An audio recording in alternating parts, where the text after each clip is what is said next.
Leo, we're done. Serena Quinn slid a cashier's check for $5 million across the desk, her gaze as cold as surgical steel. Yesterday, she had been curled in my arms, tears in her eyes, whispering that this was her last act of willfulness. Today, she stood beside her fiancé, announcing to the room that I was a burden she'd foolishly tried to carry, a stain on her life she needed to scrub clean. My heart didn't just break, it froze, then shattered. I watched her link arms with the man beside her, greasy, older, smug. She smiled like a flower in bloom, as if our 3 years together were nothing but a fever dream. Apparently, her love had a price tag, $5 million. I wonder, then, what expression she'd wear in 3 days when I walked into her family shareholder meeting, not as her ex, but as their owner. Leo, let's break up. Serena's voice was calm, casual enough to be discussing the weather. She sat behind a massive executive desk, her tailored suit emphasizing her sharp, detached professionalism. The sunlight streaming through the floor-to-ceiling windows of the Manhattan high-rise couldn't reach the abyss in her eyes. I stood in the center of the office, holding the takeout lunch I just bought her, my mind blank. What did you say? I thought I'd misheard. She didn't repeat herself. She simply pushed the check forward with an elegant, dismissive finger. $5 million. Consider it a severance package for the last 3 years. She paused. The pin is your birthday. I stared at the check. The string of zeros felt like they were mocking me. Serena, what is this? Who do you think I am? My voice trembled. The man beside her, Richard Zale, a middle-aged hedge fund manager with a receding hairline and a gut straining against his shirt, let out a scoff. He stepped forward, wrapping a possessive arm around Serena's waist. Kid, the message is clear, Zale sneered, looking at me like I was something he'd stepped in. Serena is marrying me. You? You're just a bro-code monkey. Time to bounce. I stared intently at Serena, searching for a crack in the mask, a hint of reluctance, a shadow of pain. There was nothing but glacial indifference. Serena, look at me, I said, enunciating every word. Did you forget everything you said last night? Last night, she had held on to me like a lifeline, sobbing. She had begged me to hold her tight, calling it her last indulgence. I thought it was work stress. I had comforted her all night. Now, I realized it wasn't indulgence. It was a premeditated goodbye. Serena's eyelashes fluttered imperceptibly, but her mask held. I forgot, she said. 2 words, sharp as poison daggers. Leo, for a woman in my position, love and marriage are 2 different balance sheets. I was naive before. Now, I'm getting back on track. Richard can give me the full backing of Vortex Capital. He can secure the future of Quinn Tech. She paused, her eyes sweeping over my wash-worn t-shirt with a sneer. And you? What do you give me? I fell silent. What'd I give her? A programmer's salary? A rental in Brooklyn? A future she couldn't see or touch? For 3 years, to keep things pure, I had played the role of the average, hardworking boyfriend. I never told her that the understated logo on my t-shirt represented a commercial empire she couldn't even fathom. I thought love could bridge the gap. I was naive. Get lost. Zale waved his hand impatiently. Take the money and vanish from Serena's world. Don't make me have security drag you out. I didn't look at him. My eyes were fixed on Serena. I walked up to the desk and gently placed the warm takeout container down. Your favorite. Eat it while it's hot. I turned, ignoring the check, and walked toward the door. My back was straight. Dignity was the only currency I had left. My hand touched the brass handle when Serena's voice stopped me. Wait. I paused, a flicker of hope igniting in my chest. Take the food with you, she said. I don't want to see anything related to you. It makes me sick. The door slammed shut behind me, severing 2 worlds. I walked out of the Quinn Tech building like a zombie. The midday sun was blinding, but I felt cold to the bone. It makes me sick. 3 years, 1,000 days, valued at sick. I laughed bitterly, eyes stinging. My phone buzzed. It was Kay, my co-founder and right-hand man. Leo, the quarterly report for the Apex Genesis Fund is out. 400% returns. Want to take a look? I took a deep breath, suppressing the turmoil in my gut. Email it. Kay paused. Voice sounds rough, boss. Trouble with the girlfriend? Ex-girlfriend, he corrected. We're done. Silence on the line. Then, carefully, was it the identity issue? You could say that. I smiled grimly. I had founded Apex Capital, a global financial leviathan, but lived as Leo Vance, a nobody, just to find a love that wasn't about the money.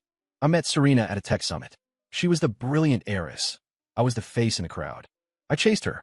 I loved her focus, her hidden softness. I thought I'd found it. Reality just slapped me in the face. Forget her, Leo. Her loss, Kay said. You snap your fingers, and you can have anyone. It's not the same. I cut him off. The models chasing the founder of Apex were different from the Serena who once ran across Manhattan in a blizzard to bring me soup. Or so I thought. I hung up and hailed a cab, giving the driver an address I hadn't used in 3 years. My penthouse overlooking Central Park. Entering the apartment, the familiar luxury felt alien and hollow. I stood by the floor-to-ceiling window, looking down at the city. Quinteca's tower was visible in the distance. I imagined her in that office, laughing with Zale. The pain hit again. I opened my photo gallery. The last photo was from last night. Serena crying, eyes swollen, clinging to me. Last act of willfulness. Wait, Richard Zale. Vortex Capital. Serena wasn't the type to sell out for cash. She had pride, unless she was cornered. I called Kay back. Kay, my voice was ice. Run a background on Vortex Capital and Richard Zale. And give me Quinteca's financial for the last 3 months. Cash flow, debts, external threats. I want it in 30 minutes. Kay heard the shift in my tone. On it, I stared at the Quintec building. Serena, if you were forced, I will destroy everyone who pushed you. But if you really betrayed me, I'll make you watch as everything you traded our love for turns to ash in my hands. 20 minutes later, the encrypted file arrived. It confirmed everything. Quintec was dying. A failed chip research project had drained their liquidity. A patent troll had stolen their core tech. Banks had pulled credit. Shareholders were revolting. Quintec was on the edge of a cliff. Richard Zale and Vortex Capital were the sharks circling the water. He offered a $50 million lifeline, but the price was Serena. It wasn't an investment. It was a hostile acquisition of a person. The file also detailed Zale's history. Dirty money, blackmail, a trail of ruined women. He didn't care about Quinteca's future. He just wanted the asset and the girl. I finally understood Serena's cruelty in the office. It was a performance for Zale. She insulted me to prove she was serious about Zale, hoping to drive me away from the wreckage. She thought she was protecting me. She thought I was just a powerless coder who would get crushed by a man like Zale. So she broke my heart to save my life. My chest tightened, agonizingly sharp. Then came the rage. Zale. Vortex. Excellent. I closed the file and dialed the secure line to Apex Capital's Zurich headquarters. Mr. Vance, a respectful voice answered. Initiate protocol Nightfall. The line went silent for a second. Nightfall was our nuclear option. Total, unrestricted financial warfare. Target confirmation, sir. Vortex Capital and all affiliates. Duration. I want that name erased from Wall Street before the opening bell tomorrow. Understood, Mr. Vance. I hung up and poured a whiskey. The ice clinked. I watched the amber liquid. Serena, you try to end this war by sacrificing yourself. Now it's my turn. I'm starting a new war. The next morning, Wall Street woke up to a massacre. Vortex Capital, the rising star, was obliterated. Every portfolio company they held was hit with short-selling attacks and forensic accounting scandals. Zale was arrested at dawn by the FBI for securities fraud and money laundering. The market was in shock. Rumors flew about which god of finance had struck down Zale with such precision. I sat in my penthouse, eating toast. Kay called ecstatic. Now, absolute carnage. Vortex is gone. Zale is toast. What about Ms. Quinn? She doesn't know yet, I said. She had cut all contact. She probably still thought Zale was her savior. Do we tell her? Not yet. I watch the news. I don't just want to save her.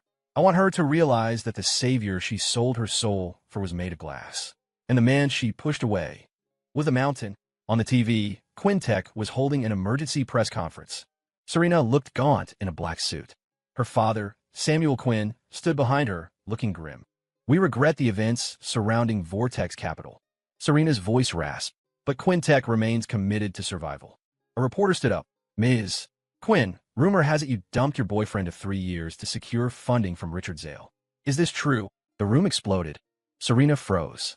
Samuel turned purple. The reporter was my plant. I needed to force her hand. No, Serena said, white-knuckled. My ex-boyfriend Leo and I separated due to irreconcilable differences. Mr. Zale was purely a business partner. Ms. Quinn, the reporter pressed. Sources say you gave him a check and called him a burden in front of staff. Is that true? Serena crumbled. She couldn't speak. Samuel Quinn grabbed the mic. Enough. This is private. My daughter dumped him because he was a nobody. A loser coder trying to marry up. The Quinn family doesn't accept failures. Samuel's words were a bucket of filth thrown in my face. Serena closed her eyes, tears streaming down. Watching from my penthouse, My expression went dead cold. Samuel Quinn, you just burned the last bridge. The press conference ended in chaos. Quintech stock plummeted again. The internet branded Serena a gold digger. She was cornered. I called a video conference with Apex's core team. 8 faces from global financial hubs appeared on screen. They stood up instantly. Boss. Seat. I projected the Quintech dossier. I want this company. Initiate a takeover. The European head frowned. Boss, it's a sinking ship. Toxic debt. No value. I'm not asking for advice, I said. I'm giving an order. Buy it. Spero no expense. I want 51% control in 3 days. Code name. I paused, thinking of her tear-stained face. Project Serena. The team was stunned, but they knew better than to argue. Yes, boss. The meeting ended. My phone rang. Unknown number. Lao. Serena's voice sounded broken. It's me. Can we meet? She asked, desperation leaking through. Sure, I said after a silence. Where? Quintech. The shareholder meeting. 3 days later. The air in the Quintech conference room was thick enough to choke on. The shareholders looked like they were waiting for an execution. Samuel Quinn sat at the head of the table, looking 10 years older. Serena sat beside him, pale and hollowed out. The past 3 days had been hell. Banks, investors, old friends, everyone had ghosted them. No one wanted to touch the radioactive fallout of the Vortex scandal. Quintech was finished. The agenda today was simple. Bankruptcy. Everyone, Samuel rasped. I failed you. Save it, a shareholder shouted. We trusted you. Now our money is gone. Pandemonium broke out. Serena bit her lip until it bled, silent. Quiet. Samuel slammed the table. I hereby announce. Quintech will initiate bankruptcy proceedings. Bang. The double doors swung open. The room went silent. I stood there. Gone was the t-shirt. I wore a bespoke Armani suit that cost more than their cars. Behind me stood a phalanx of lawyers and analysts, sharks in human skin. Samuel's jaw dropped. Serena stood up, so fast her chair tipped over. She stared at me with shock, confusion, and fear. I walked to the table. Who the hell are you? A shareholder yelled. Security. Don't be in such a rush to declare bankruptcy. Chairman Quinn. I pulled out a chair and sat. My assistant slapped the dossier onto the table. Allow me to reintroduce myself. I crossed my legs, my eyes locking onto Serena. I am Leo Vance, founder of Apex Capital, and I'm here to discuss an acquisition. Apex Capital. Samuel stammered. The room erupted. Apex was a myth, a trillion-dollar titan. Impossible. The founder of Apex is a ghost. It can't be this kid. Is this a joke? Serena stared at me, her world collapsing. The man who cooked her pasta, the man she thought she had to protect, was a god in the financial world. I smiled thinly, skeptical. I snapped my fingers. My team distributed documents. Over the last 72 hours, Apex has acquired outstanding shares from the secondary market and private equity holders.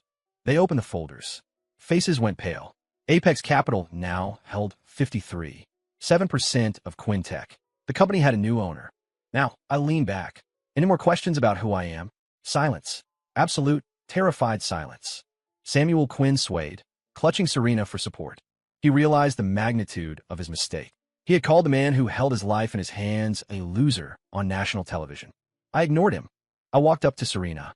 She looked at me, tears welling up, unable to speak. Ms. Quinn, I said softly, coldly. 3 days ago, you asked what I could give you. I lifted her chin, forcing her to look at me. Quintech, the legacy you and your father destroyed, it's mine now. And you, Serena, I lower my voice. From today on, your fate, your family's fate, is in my hands. Is that answer satisfactory? She trembled, tears spilling over. Why? She choked out. Why didn't you tell me? If she had known, she wouldn't have pushed me away. She wouldn't have humiliated me. Tell you, I laughed, a sound void of humor. So you could rest easy letting me fix your mess? Serena, I gave you a chance. When you decided to sell yourself to Zale, when you threw $5 million at me, when you called me a burden, you chose not to trust me. You saw me as a weakling who needed your sacrificial protection. You trusted a wolf more than you trusted your partner. That is what disappoints me. Every word was a lash. She collapsed in her chair, sobbing. She knew she had been wrong. Her arrogance had ruined us. Samuel Quinn's face was gray. Mr. Vance. He stuttered, dropping to his knees. I was blind. I'm a fool. Please. Dad. Serena cried. I looked at him with zero sympathy. Save the apology. I care about results. I turned to my assistant. Read the resolutions. Resolution 1. Removal of Samuel Quinn and all family members from the board. Resolution 2. Serena Quinn is demoted to project director, subject to probation. Resolution 3. Apex Capital will inject $100 billion to restart R&D. The room gasped. $100 billion. It was a resurrection, but the punishment was brutal. Samuel fainted. Chaos ensued. Serena just sat there, staring at me. I leaned down to her ear. Serena, you lost the game. I'm not your boyfriend anymore. I'm your boss. Samuel was rushed to the hospital. I went to the CEO's office, Serena's old office, and sat in the chair. It was mine now. A knock. Serena entered. She had composed herself, though her eyes were red. Mr. Vance. She stood like a subordinate. Seat. I want to resign. Resign. I raised a brow. Why? I have no dignity left here. Dignity? I scoffed. You sign a non-compete. You quit, you get nothing, and you can't work in tech for 5 years. Or I can fire you for cause. With your reputation right now, who would hire you? Leo, what do you want? Her voice cracked. Haven't you humiliated me enough? I don't want humiliation. I walked around the desk, trapping her against the chair. I want you to learn.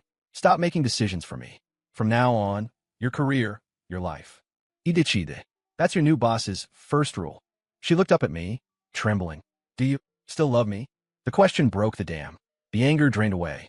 I looked at her hopeful, terrified eyes. I didn't answer with words. I kissed her. It wasn't gentle. It was possessive, punishing, reclaiming. She melted, clinging to me, sobbing into the kiss. When we broke apart, I rested my forehead against hers. What do you think? She hugged my neck, burying her face in my shoulder, wailing like a child, letting out days of terror. I'm sorry. Now, I'm so sorry. I should have trusted you. I held her tight. Idiot. When she calmed down, she looked up with swollen eyes. My dad. He's fine. I sent the best doctors. As for the company, I'll handle it, she tried to say. No. From today, you have one job. What? I wiped a tear from her cheek. Be my Serena, the one who relies on me. The CEO position. You can have it back when you're ready to be the chairman's wife. She stunned, then smiled through the tears. She kissed me. I accept. 3 days later, Samuel was discharged. I picked him up. Serena's mother looked at me with awkward fear. Mr. Vance. Call me Leo. In the room, Samuel tried to get out of bed. Now, I am sorry. It's in the past, I said. I've set up a trust fund for you both overseas. Retire. Enjoy life. Leave the company to Serena. They were shocked I wasn't destroying them. With me backing her, I said, she won't fail. Samuel wept. He realized his daughter had found a real protector. I took Serena to my penthouse. It was her first time seeing my real world. She looked at the view. Not surprised, I hugged her from behind. Why should I be? She leaned back, that old spark returning to her eyes. My man deserves the best. I laughed. The confident Serena was back.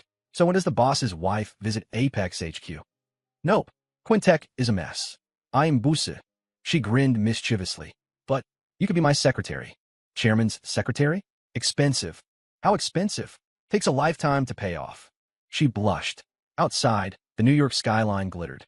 Our real story was just starting. 6 months later, with Apex's capital in tech, Quintech rose from the ashes. It dominated the market. Serena Quinn was on the cover of Forbes, the new queen of tech. And I was her secretary. I waited in the lobby with a lunchbox. A slick guy with roses was trying to get past security to see her. Can I help you? I asked. Who are you? Get lost. I smiled, dial K. Check a company called. Lee something. Small cap. Erase it from the market. 3 minutes. I looked at the guy. You can leave now. He ran. I walked into Serena's office. She beamed. Problem solved? Just a fly. I sat down and pulled her on my lap. Lunch. She ate, then looked at me seriously. Leo, did we just jump social classes? Why do you ask? 6 months ago, I was drowning. Now you're the queen. And you? I'm the queen's man. She laughed, then held my face. Thank you for not giving up on me when I was stupid, for building this kingdom. I interlaced my fingers with hers, looking out at the city we owned. Idiot. It's not my kingdom. I kissed her. It's ours. Story complete.